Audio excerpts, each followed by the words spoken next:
இயேசுவில் என் அன்பு சகோதர சகோதரிகளே, ஆண்டவர் நாமத்திற்கு சோத்திரம். தினம் ஒரு ஜப வழியாக பேசிக்கொண்டிருப்பது உங்கள் அன்பு சகோதரன் பிரபு. எப்படிங்க இருக்கீங்க? இன்றைய நாள் எப்படிங்க போச்சு? உங்களுக்கு மகிழ்ச்சியாக இருந்தீங்களோ? எப்பவுமே சந்தோஷமா இருங்க. நம் ஆண்டவராகிய இயேசு கிறிஸ்து நம் ஜெபங்களையெல்லாம் கேட்டு நம் அனைவரையும் ஆசீர்வதிக்க போறாரு. நம் இல்லங்களுக்கு வரப்போறாரு. மகளே மகனே கலங்காத, மனமுடைஞ்சி போகாத, நான் இருக்கேன், உன் கூட தான் இருக்கேன், தைரியமா இருன்னு சொல்றது யாருங்க? நம்ப ஏசப்பா. ஆமீன். அன்பு சகோதர சகோதரிகளே, எப்படிங்க இருக்கீங்க? ஒவ்வொரு நாள் நம்ம கடந்து போகும்போது ஏதோ ஒரு விஷயம் நம்ம கற்றுக்குறோம்ல, வாழ்க்கையில் யார் யார் எப்படின்றத புரிஞ்சுக்கிறோம்ல. ஸோ நம்மளுக்கு பட்டால் தான் தெரியும்ல, சொல்லும் போது புரியாதுல்ல. பார்த்துக்கலாம்டா அப்படின்னு சொன்னால் பண்ணுவோம், கண்மூடிதனமாக நம்ம நம்பிக்கை வைப்போம். ஆமாவா இல்லையா? அந்த நம்பிக்கை வீணாக போயிடுச்சு அப்படின்னா நம்பணும் முழு மனசோட. யார் அப்படின்னா ஆண்டவராகிய இயேசு கிறிஸ்து. இன்றைக்கி மனிதர்களை புரிஞ்சிக்கவே முடியலല്ലോ. நல்லா தான் பிரதர் பேசுகிறாங்க, நல்லா தான் இது பண்ணுறாங்க, ஆனால் அவங்க தான் எனக்கு எதிரியாக இருக்குது, நிற்கும் போது ரொம்பவே கஷ்டமாக இருக்குல்ல. இன்றைக்கி கண்ணீரும் கவலமாக நிற்கின்ற பொழுது நமக்கு துணையாய் நமக்கு ஆறுதல் சொல்ல போகிறது யார் அப்படின்னா கேள்விக்குறி மட்டும்தான். இன்றைக்கி எத்தனை பேர் அழுதுட்டுருக்கோம்ல, வெளி உலகத்துக்கு யாருக்கும் தெரியாது. நம்ம உள்ளுக்குள்ளே எவ்வளோ வேதனை பார்த்துட்ருக்கோம். யார் ஆறுதல் சொல்லுவான்? எப்போ மாறும் என் வாழ்க்கை? பல கேள்விகள். ஏன் என்னை படைச்சிங்க ஆண்டவரே? ஏன் இவ்வளோ கஷ்டத்தை கொடுத்தீங்க? இந்த உலகத்துக்கு என்ன காமிக்காமல் இருந்திருக்கலாமே அப்படின்னு சொல்லி எத்தனை பேர் புலம்பி தள்ளிட்டுருக்கோம்ல. இன்றைய நாள் ஆண்டவர் நம் ஆண்டவராகிய இயேசு கிறிஸ்து நம்முடைய பிரசனத்தை உணர்ந்திருக்கின்றார், நம்முடைய விண்ணப்பத்தை கேட்டுக்கொண்டிருக்கின்றார். கவலைப்படாதீர்கள், நான் உன்னோடு பேசுகின்றேன். மகளே மகனே கலங்காது, உற்சாகமாறு. எந்த ஒரு விஷயம் பண்ணுறதா இருந்தாலும் சரி, அதில் உண்மை இருந்துச்சுன்னா மட்டும் வாழ்க்கையில் நம்ம ஜெயிக்கலாங்க. உண்மையாக இருக்கின்ற மனுஷன் பாக்கியவான். இன்றைக்கி நம்ம எத்தனையோ இடத்துல நம்ம போய் சொல்கிறோம்ல, சந்தர்ப்ப சூழல் என்ன பண்ணுறதுன்னு தெரியல, அந்த இடத்துல போய் சொல்லி தான் ஆகணும்ல. போய் சொல்லணும்னா அது ஒரு பிரச்சனை பெருசாக போக என்ன பண்ணுறோம், சொல்கிறோம். ஸோ உண்மையாக இருந்து பாருங்களேன், ஒரு நாள் உண்மையாக இருந்து பாருங்கள், அந்த லைஃப் எப்படி இருக்குன்றதை நீங்களே உணர்வீங்கன்னு நினைக்கிறோம். ஸோ இன்றைய நாள் கண்ணீரோடு விதைக்கின்றவர்கள் கம்பீரத்தோடே அறுப்பார்கள். இன்றைக்கி நம்ம அழுகுறோம், இந்த அழுகைக்கு காரணம் நிச்சயமாக ஒரு பலன் கொடுக்கும்ல. நம்ம சும்மாவே அழமாட்டோம்ல. யாராச்சும் நம்மளை அடித்தா அழுவோம், ஏதாச்சும் அடிபட்டுச்சுன்னா நம்ம துடிச்சிருவோம்ல, ஐயோ அப்படின்னு சொல்லி. ஸோ அழுகன்றது ஒரு சில கட்டத்தில் நமக்கு ஒவ்வொரு விதமான அழுகை இருக்குல்ல. இன்றைக்கி நம்ம மனசளவோடு அழுதுட்டுருக்கோம். நம்ம மாணவராகிய சிலர் சொல்கிற வார்த்தை இதுதான், கண்ணீரோடு விதைக்கின்றவர்கள் கம்பீரத்தோடு அறுப்பார்கள். ஆகவே நீங்கள் செய்வது பெருமிதத்தோடு செய்யுங்கள், பொறுமையோடு காத்திருங்கள். நம்ம வாழ்க்கை நிலைமை கண்டிப்பாக மாறுங்க.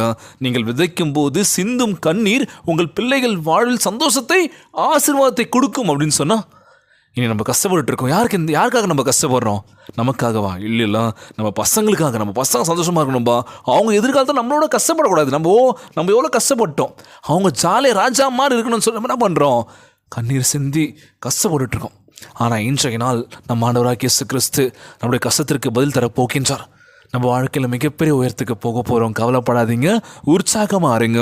ஒவ்வொரு நாள் ஜெபத்தை கேட்டுட்ருக்கேன். அன்பான உறவுகள் கமெண்ட் பண்ணிகிட்ருக்கீங்க, பிரதர் எனக்காக ப்ரேயர் பண்ணிக்கோங்க, மூட்டு வலி இருக்குது, தசப்பிடிப்பு நிறைய சொல்லிட்டு இருக்காங்க, மனசு சரியில்லை, பாரமாக இருக்குது, குடும்பத்துக்குள்ளே பல பிரச்சனைகள், எல்லாமே போகணும் பிரதர், எனக்காக ப்ரேயர் பண்ணிங்க அப்படின்னு சொல்லியிருந்தாங்க. என் கணவருக்காக ப்ரேயர் பண்ணிங்க, குடிப்பழக்கத்தில் அடிமையாக இருக்காரு, அவர் அதெல்லாம் விட்டார்னா சந்தோஷமாக இருக்கும்னு நான் நினைக்கிறேன். வாழ்க்கை ஸ்டார்ட் பண்ணும்போது செம்மையாக இருந்துச்சு, ஆனால் போக போக தான் தெரியுது என்னடா வாழ்க்கை அப்படின்ற மாதிரி. ஸோ சகிப்புத்தன்மையாக நம்ம வாழ்க்கை மாறிடுச்சு அப்படின்னா ரொம்பவே கஷ்டமாக இருக்கும்ல. மீண்டும் நம்ம பழைய நிலைமைக்கு வரணும் அப்படின்னா கொஞ்சம் தாமதமாகும். ஸோ ஆண்டவரே ஒவ்வொரு குடும்பத்துக்குள்ளேயும் எந்த பிரச்சனையும் இல்லாமல் பார்த்துக்கோங்கப்பா, நோய் நொடி இல்லாத ஒரு வாழ்க்கையை கொடுங்கப்பான்னு சொல்லி கேட்கலாமா? இன்றைக்கி எத்தனையோ பிள்ளைகள் பெற்றோர்களுக்கு தெரியாமல் சில தவறுகள் பண்ணிகிட்டு இருக்கோம்ல, யாருமே பார்க்கல அப்படின்னு சொல்லி அப்பா அம்மா எவ்வளோ கஷ்டப்படுறாங்கன்றது உணர்ந்ததே கிடையாது இல்லை. அப்பா அம்மா பார்த்துப்பாங்கன்னு சொன்னால் பண்ணிட்டுருக்கோம், உதாரணமாக சுற்றிட்டு நம்ம வாழ்க்கையை வீணடிச்சிட்ருக்கோம். இப்போ புரியாதுல்ல, ஒரு காலகட்டம் வருகின்ற போது தான் தெரியும், ஐயோ அப்பா எவ்வளோ கஷ்டப்பட்டார், அம்மா எவ்வளோ கஷ்டப்பட்டாங்க, நான் என் லைஃப்பை தொலைச்சிட்டேனே அப்படின்னு சொல்லி. ஸோ கவலைப்படாதீங்க, வாழ்க்கையில் ஜெயிக்கணும் அப்படின்னா உண்மையாக இருங்க. நிச்சயமாக நம்ம ஆண்டவராகிய இயேசு கிறிஸ்து நம்ம வாழ்க்கையை மிகப்பெரிய தூரத்துக்கு கொண்டு போக போகிறார். அதுக்கு என்ன பண்ணணும்? தினந்தோறும் ஜெபிக்கணும்.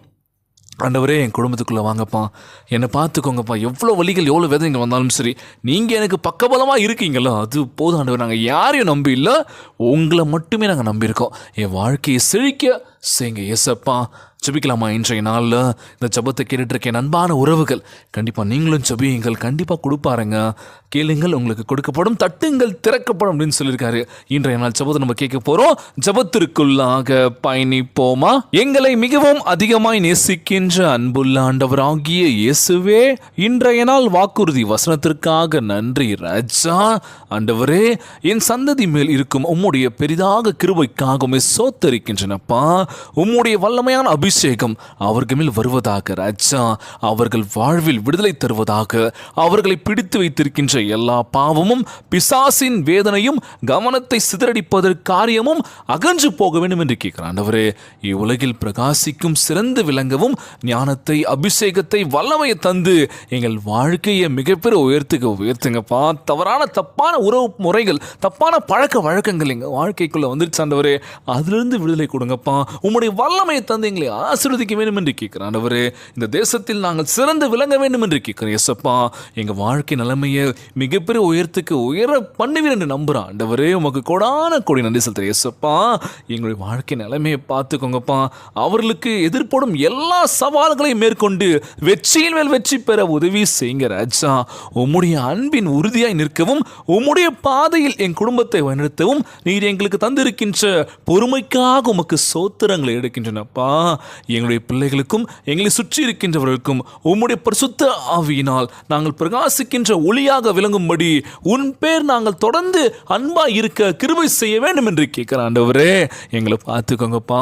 எங்க வாழ்க்கை நிலைமை நிச்சயமாக மாறுன்ற ஒரு நம்பிக்கை எங்களுக்கு இருக்கு ஆண்டவர். நீங்க எங்க கூட இருக்கீங்களா? நிச்சயமா மாறும் ஆண்டவரே. ஒளியின் பாதையை நோக்கி நாங்கள் போயிட்டு இருக்கோம் ஆண்டவரே. எந்த பிரச்சனை எங்களை கிட்ட நெருங்க விடாதபடி பார்த்துக்கோங்கப்பா. இந்த ஜெபத்தை கேட்டுக்கொண்டிருக்கின்ற அன்பு சகோதர சகோதரிகள், என் அன்பான உறவுகள் எல்லோரையும் பார்த்துக்கோங்கப்பா. யாருக்கும் இந்த கஷ்டங்கள் துன்பங்களை கொடுத்துறாதீங்க ராஜா. நோய் நொடியினால் அவதிப்பட்டு கொண்டிருக்கின்ற ஒவ்வொரு சகோதர சகோதரிகளை உமது கரங்களால் தொட்ட நோயில் அகற்றி போடுவீராக. உம்மால் கூடாத காரியம் ஒன்றுமே இல்லாண்டவர் எல்லோரையும் பார்த்துக்கோங்கப்பா. ஒவ்வொரு குழந்தை செல்வங்களை ஆசீர்வதிங்க. உடல் தெம்பு வலிமை தர வேண்டும் என்று கேட்குறாண்டவர். கணவன் மனைவிக்குள்ள ஒற்றுமை கொடுங்க, சமாதானத்தை கொடுக்க வேண்டும் என்று கேட்குறப்பா. எல்லோரையும் ஆசீர்வதிங்கப்பா. இன்றைய நாள் ஜெபம் இயேசுவின் விலையேற பெற்ற நாமத்தினாலே ஜெபிக்கின்றேன் நல்ல பிதாவே, ஆமேன் ஆமேன். இயேசுவுக்கு புகழ், இயேசுவுக்கு நன்றி. மரியே வாழ்க. God bless you all. தொடர்ந்து ஜெபியுங்கள், வேதத்தை வாசியுங்கள். ஆண்டவர் நம்மோட கூட இருக்கின்றார். மகளே மகனே கலங்காதீங்க, உற்சாகமா இருங்க.